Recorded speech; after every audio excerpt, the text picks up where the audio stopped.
When we hear from God, is that actually from God? My first level of discernment is always, does this sound like something Jesus found in the Gospels would say? If it doesn't, probably no. And then as another level that I pass it through is the love passages that Paul lays out for us in Second Corinthians. He's a kind, he's a patient, lack any envy, not really boastful. Does it reflect all those expressions of love? And if it doesn't, probably we weren't talking to God. And then the third is back to Galatians 5. Does it lead? So if I act on what I heard, or if I reflect on how it makes me feel, does it lead to any of the fruits of the Spirit? So when we reflect on what comes from that hearing that we've heard from God, it will smell and look, it will have a fruit of the Spirit. And if it doesn't, we should wonder about it. So I always pass it through those things. And then if I'm still unsure, I'll ask a soul friend, hey, I heard this from God. I think, can you help me with it? And that can help tune our listening. We must be wise discerners. Hey, friends, welcome to the Inherent Identity podcast and show. And you might need to just rewind and go back to that first minute because my guest, Lacy Borgo, shares one of the best definitions of how to discern whether what you're hearing from God is from Him or whether it's your own voice or anything else that you've learned from your past. Now, in this conversation that I have with Lacy, we go into more depth about that discerning and also the struggles that we have, or at least that I have, of the constant connection that I want to have with God. So, for example, right here and right now, I can have a prayerful heart to the Lord to say, hey, is there anything you want me to share as I'm recording this episode?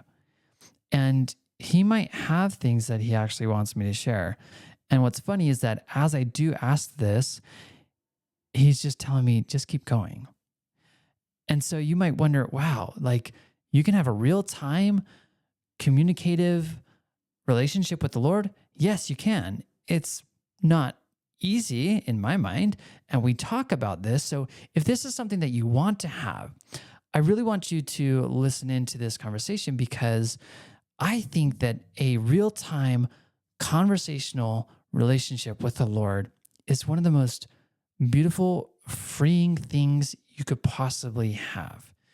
Would you rather have the default 80% negative talking brain of yours always in your mind? Or would you rather have the loving, relational Jesus Christ friend in your head all the time? That's the difference that I'm personally trying to shift to because I have lived a lifelong experience of negative thoughts about myself, about other people, about the world.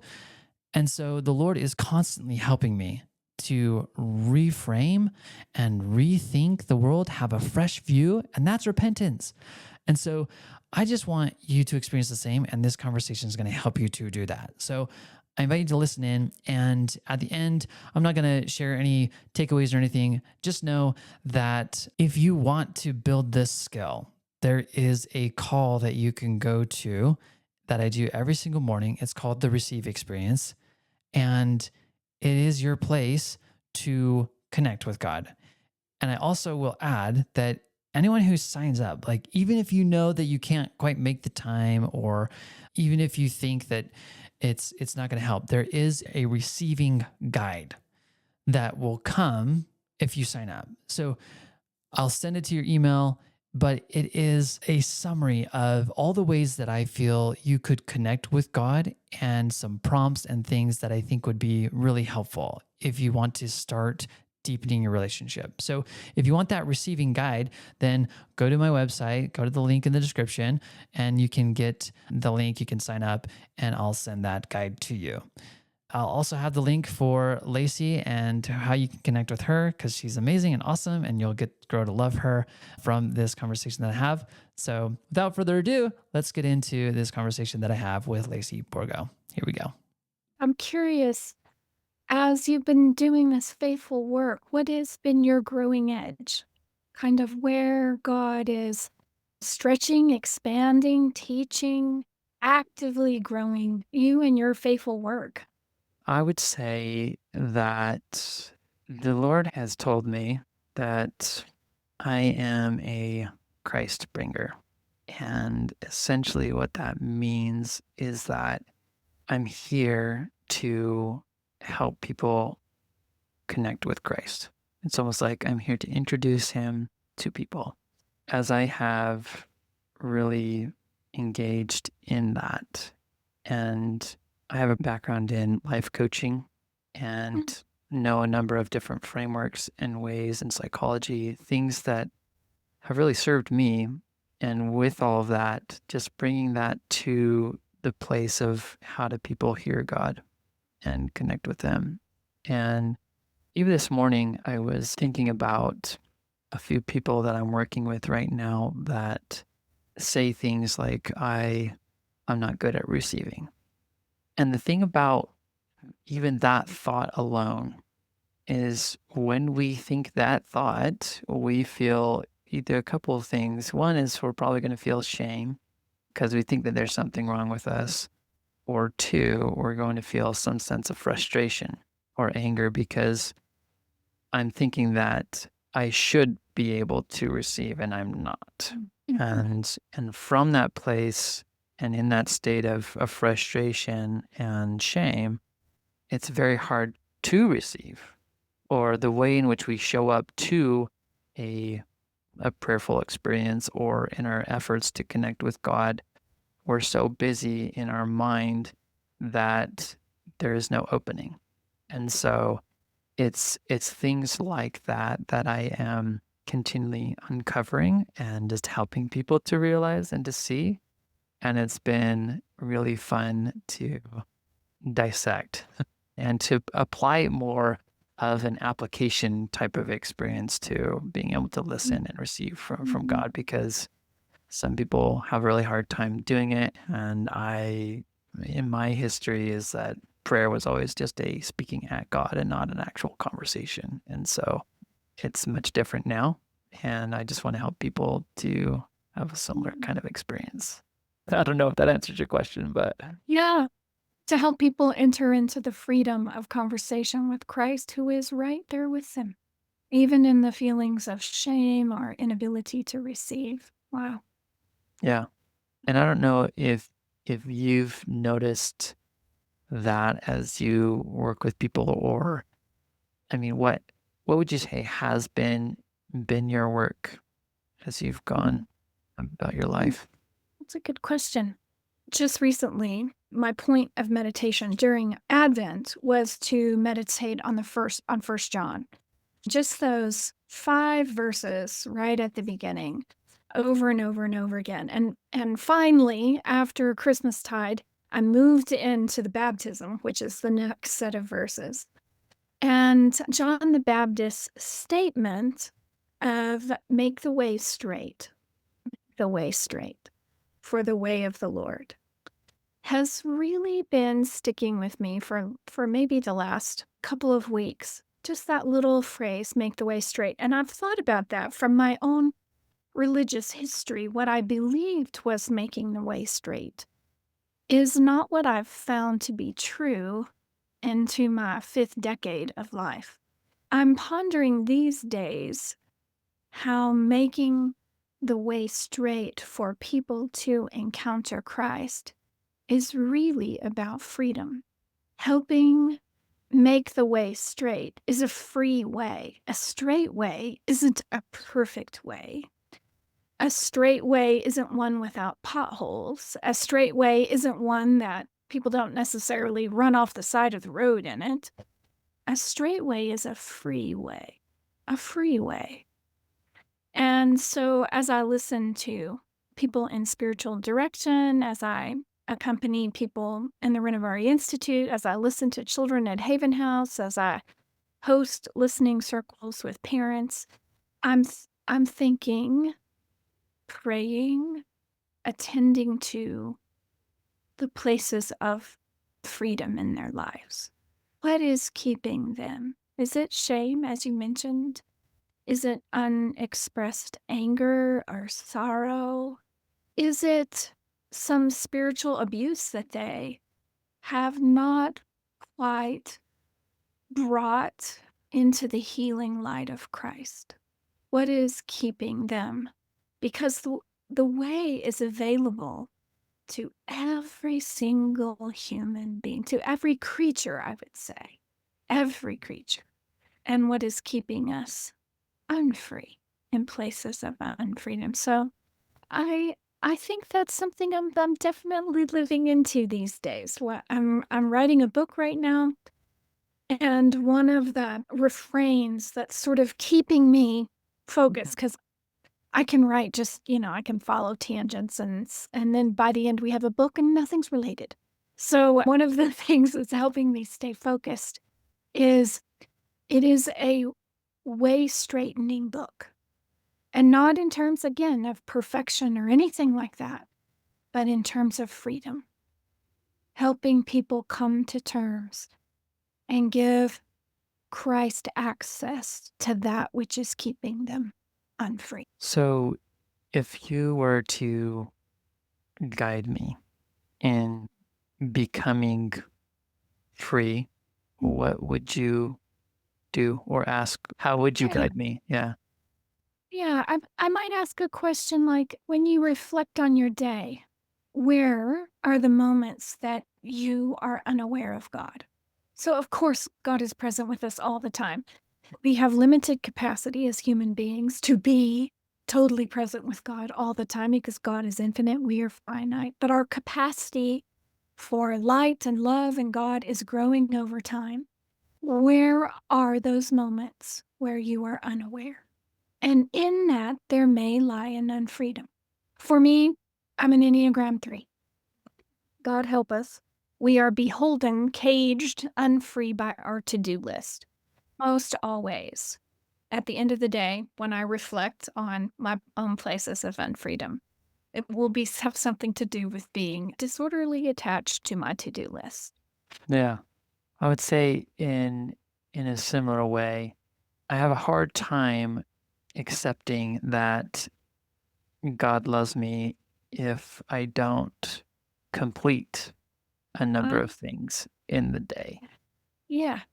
That as much as and like you're saying, I might go about my day and I might tune in to God's presence at various points. If I'm not doing something that I feel is, I don't know, productive or Mm, creative or mm, something that expands, then that's where it's hard for me. Sure. And so if that's the truth, if that's now what? How do I get into freedom? Yeah, I think it's exactly what you said before. Now that's an invitation for conversation with Mhm. Jesus. So, Jesus, this is when I notice I lose track of you or feel like maybe you've lost track of me. And then listening for that response. Or I feel like I don't measure up. And then listening for the loving response.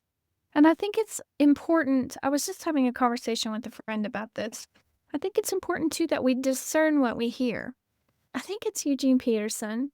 He describes prayer for many of us as we think that we're sitting down at a table with God having a conversation. But what most of the time is actually happening is we're sitting at a table with ourselves and we're having a conversation with ourselves, and God is the waiter who sometimes comes over and offers us some water or asks us what we want.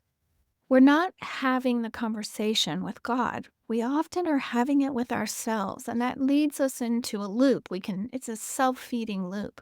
Yeah. So I think it's important that we discern when we hear from God. Is that actually from God? And my first level of discernment is always, Does this sound like something Jesus found in the Gospels would say?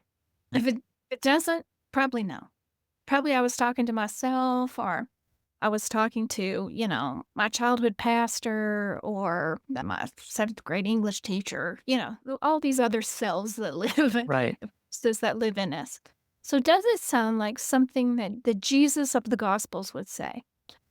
And then as another level that I pass it through is the love passages that Paul lays out for us in 2 Corinthians. So is it kind? Is it patient? Lack any envy? Not really boastful? Does it reflect all those measures of love, all those expressions of love? And if it doesn't, probably we weren't talking to God. We were sitting at a table talking to someone else. Mm. And then the third is back to Galatians 5. Does it lead? So if I act on what I heard, or if I reflect on how it makes me feel, does it lead to any of the fruits of the Spirit? So when we reflect on what comes from that hearing that we've heard from God, it will smell and look, it will have a fruit of the Spirit. And if it doesn't, we should wonder about it. So I always pass it through those things, and then if I'm still unsure, I'll ask a soul friend. Hey, I heard this from God. I think, can you help me with it? And that can help tune our listening. We must be wise discerners, Hmm. or we live in a cage of our own inner voices. What's been your journey growing up in your family? Is there a moment or time when you really started to devote yourself to maybe more deeper connection with God? Well, I think it's Saint Teresa of Avila who uses the word undulation to Okay. describe kind of like we're really cooking along here, integrating our lives with God, and then sort of undulate downward, and we don't know where we are or where Yeah. God. So my life, I think, like most human lives, has undulations in it as well. So I had an experience of God in the La Salle Mountains Mm. when I was like 4 or 5 years old. I was just wandering around in aspen trees, and I had a sense that I was not alone. Now, I grew up in the Southern Baptist tradition, Yeah. so I had heard about God. I knew about God. I knew it within particular boundaries. Whoever was with me in the aspen trees captivated, captivated. I remember laying down, this is the early 70s, so parents didn't keep up with their kids as well. So my parents were gathering firewood, and I wandered off. And I laid down on my back. It was fall, and then that spongy, after some of the leaves have fallen, and it sort of smells that sweet smell of decomposition. And I looked up at it, and I saw the golden orbs in the sun, and I thought, I think I'm by myself. I think something else, someone else is here. And I think I'm safe, which was such an important feeling for my own journey, safety. Mhm. Then life happens, and I end up going to a Christian school, and I'm dyslexic, so I'm not doing great. I'm undiagnosed dyslexic for pretty much my whole life. So I'm struggling with school. But what I do find is the Gospels, and I can read them. And I read them over and over and over again. And I begin to really be just enamored. And I would say even fall in love. This Diane Ackerman, who is a South African theologian, she calls Jesus the man on a borrowed donkey. So I start fall in love with this person who talks to children, who is an advocate, who spends a lot of time actually lifting women up. And I'm at the time a part of a denomination that's really not their flow. And I'm thinking, wow, okay. And he's defending people.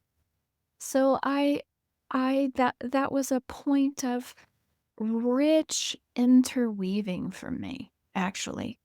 Experiencing God in aspen trees and this person of Jesus. I mean, my math grades, science grades, all my other grades are going in the trash, but I'm just enamored with Jesus of the Mhm. gospel. And hard things happen and in life and in our family and I start and at a similar time that some spiritual abuse is happening within my denomination. The Left Behind movies and all of this talk about end times. And my picture of God begins to split. And I start to see a God who is abandoning and wrathful and vengeful. And it's kind of conflicting in a major way with some other things that have happened when I was a kid. Jesus and the Gospels, the aspen trees. And so that undulation happens for a lot of my life as I try to understand these different pictures of God that have been formed. And over time, and God's generous, I would say, even places of pain in my life, I find that this wrathful, abandoning God simply doesn't hold. That God doesn't hold when we're in places of deep familial pain. No, but Jesus of the Gospels does. Were And the there creation. moments like, that it was revealed to you just the truth of who God was? Yeah. Yes. Yes. Um, in times of pain, the wrathful God didn't show up and beat me with a stick. Mm. No, compassionate Christ showed up. And it might have been through, I'm thinking of Jimmy Daniels, who was the director of the Baptist Student Union. Oh, compassionate Christ showed up in him. I'm thinking of the teachings of Dallas Willard that came into my life at a particular time when I needed to hear that there were different pictures of God and that I didn't have to believe what I never experienced. I've never experienced a wrathful God. Never. Yeah. Have you talked with people who have experienced a vengeful God? And I usually invite them through those steps of discernment. Yeah. Oh, tell me about this wrathful God that you've experienced. Now, does it look anything like Jesus? There is nothing in the Trinity in God that is unchristlike. Jesus is the full revelation of God. So there is nothing in God, in the Trinitarian community of love, that is unchristlike. So we begin first. Is there anything in Jesus, in the Gospels, that looks anything like this? Is there anything in this love passage? We know that God is love. So and of course I'm talking with people who clearly have a biblical knowledge, which is Yeah. important. Yeah. That is this God reflected in, and then what is the fruit of this vengeful God? Do you notice, does it lead you to vengeance? Does it lead you to shame? Are any of the fruits of the Spirit evident? We tend to become like the God that we worship. Yeah. I can see that. And those are perfect questions to just dismantle kind Mm. of the false view. Yeah. And it takes time. Yeah. It takes time. And you'll notice I named a few people because the loving God often comes to us in people who have been loving to us, Hmm. right? So who over the course of your time has loved you well? Who listened really deeply to you? Who gave you space to be who you really are? That's what Jesus did over and over and over in the Gospels. People, Yeah. all kinds of freedom to be who they really are. Yeah. When did you start getting into spiritual direction? What is spiritual direction? I think of it as accompaniment. It's Okay. walking alongside of someone in their life with God. Okay. So when I have spiritual direction conversations with people, we're talking about their life with God, just what we've done, like what Mhm. you and I just walked through. Picture of God. What do you hear when you listen to God? How is this impacting your very real life? The one where your kids leave their gum on the kitchen table and don't get their homework to school. The one where you argued with your spouse before you went to sleep and then neither of you slept all night. That life with spreadsheets and all kinds of, how is our spiritual life, our life with God impacting that? So that's spiritual direction is accompaniment. And I got into it as sort of almost the back door per se, because I've had lots of different jobs in my life. And upon reflection, I realized I was always doing spiritual accompaniment.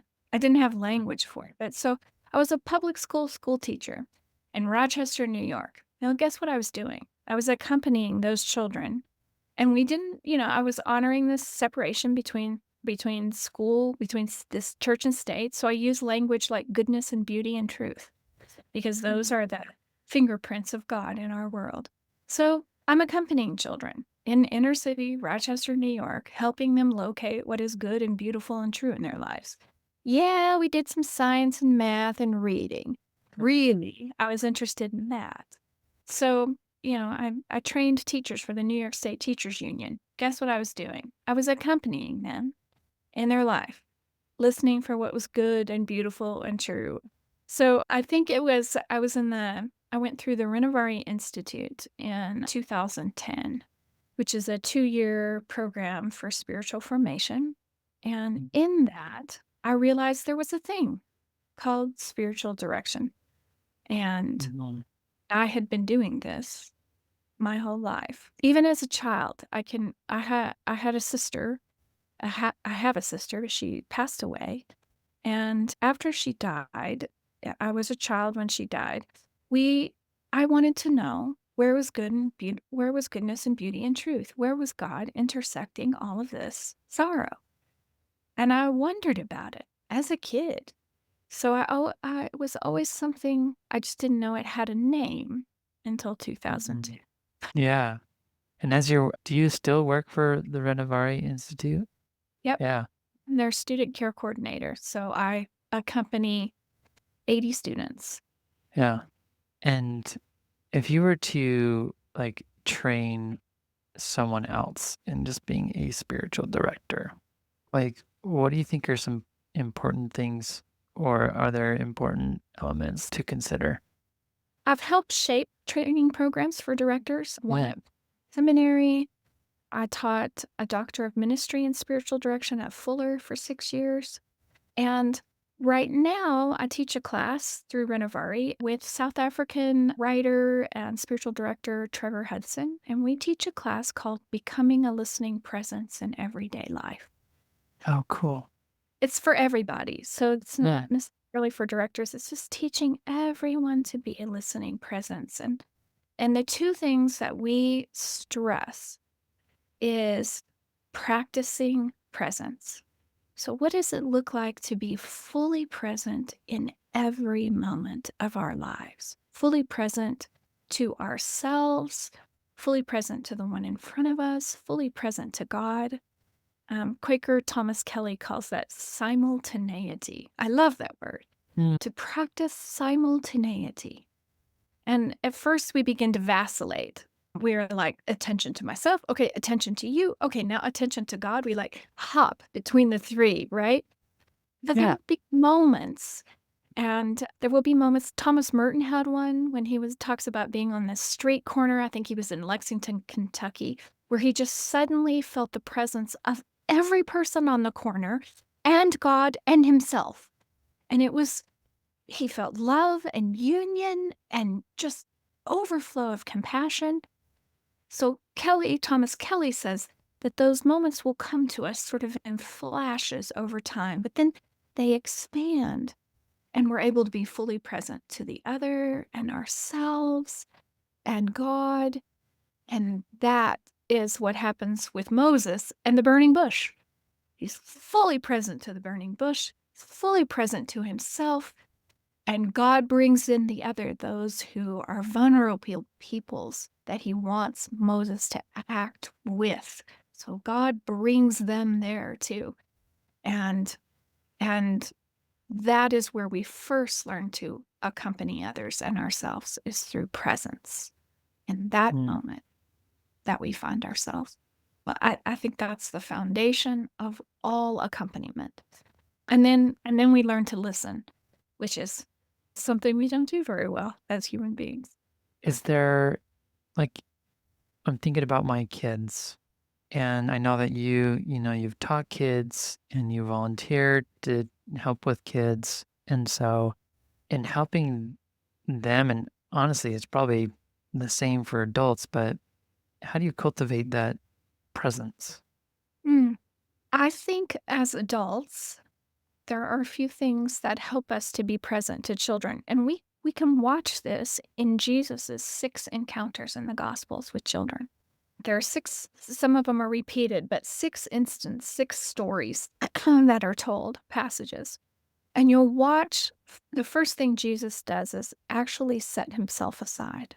Isn't it amazing that we have a God who is willing to set himself aside so that we can show up? So that means for parents, adults, it means we set aside our agenda. We set aside, because I've always got an agenda. That's the term. Mhm. Like, okay, we have to get here and do this at this time, or I need to help you learn this, know this, or shape this, form this. No, set all agendas aside for full presence. And there are times for agendas. I'm not saying they're bad, but when we really want to accompany a child, put the agenda aside and then shift the power in the direction of the child.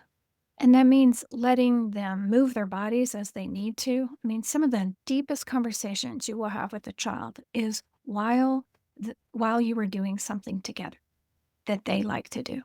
Sit down on the floor and play Legos. The conversation that will come while you play Legos will be, I will be curious about God's presence within that conversation. When you cook dinner together, I can't tell you the number of conversations I've had over tea parties in their space when they are deciding what you're doing together.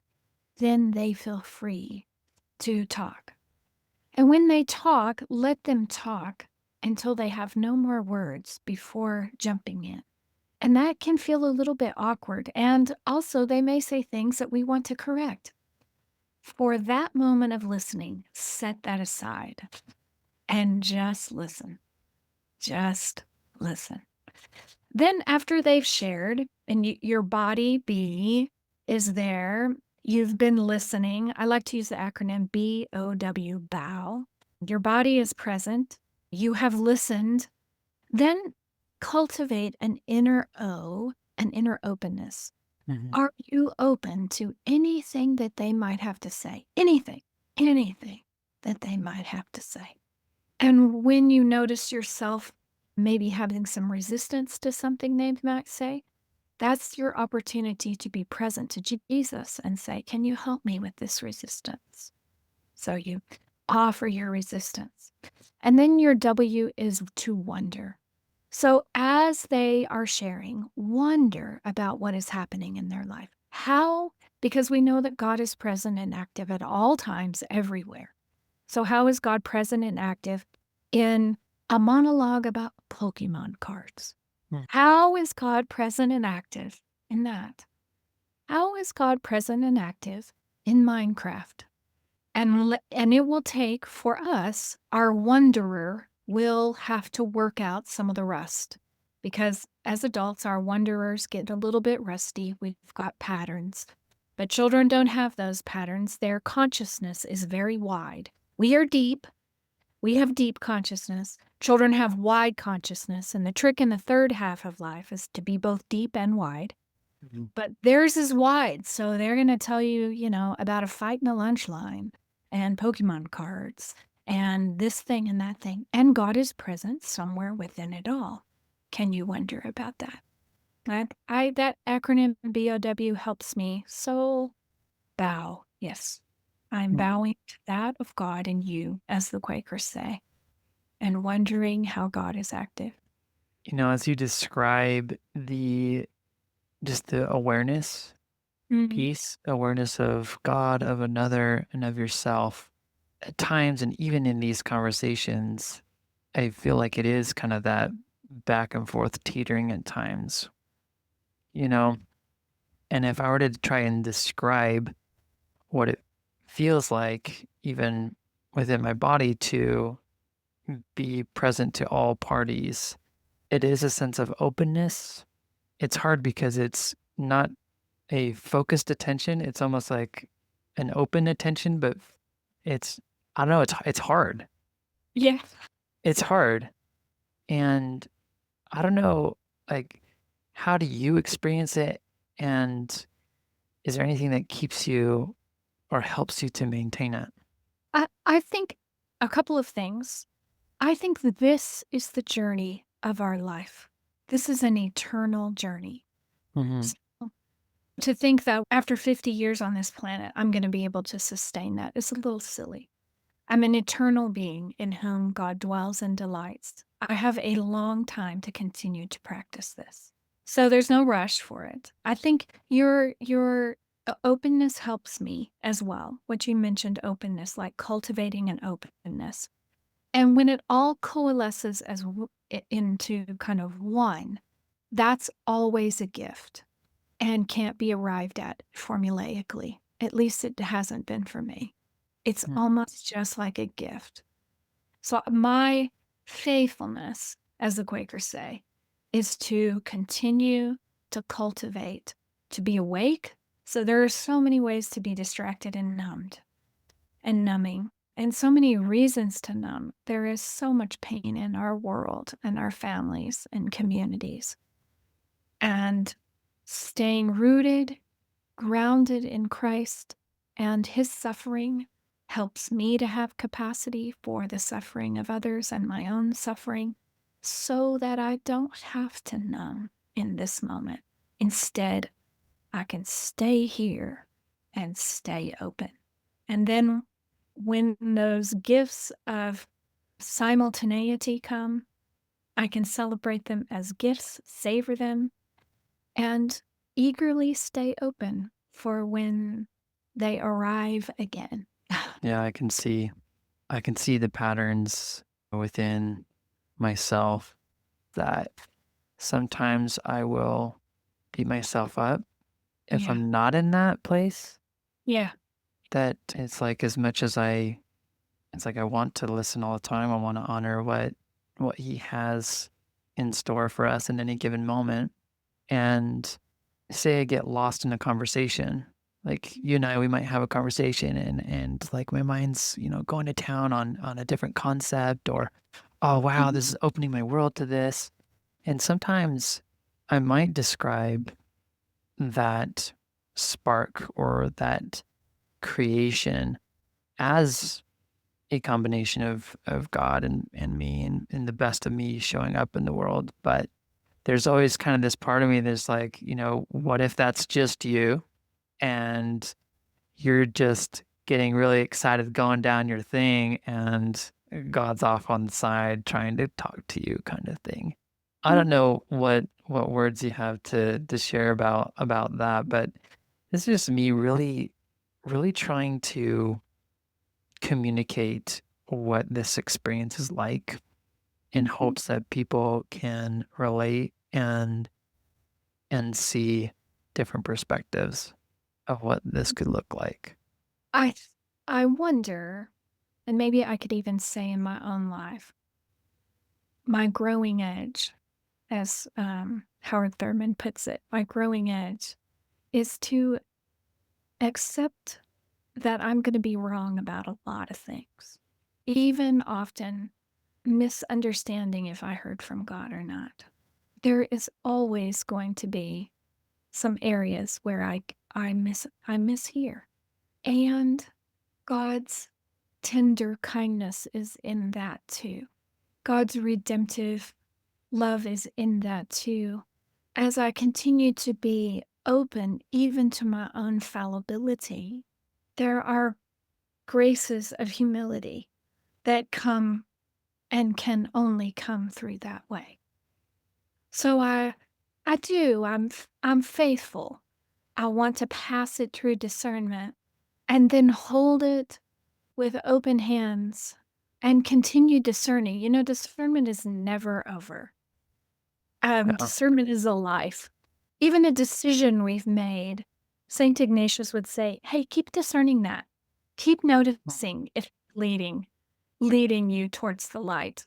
And I find that really, really relational because often my certainties can have me attached to a certainty rather than attached to the relational dimension of my life with God. So I can be attached to a decision I made, a certainty that I have, rather than the ongoing communication with God. And it's terribly inefficient, which bothers me to no end. And yet it's very, very relational. And we have a relational God. That's what the Trinity is, relationality.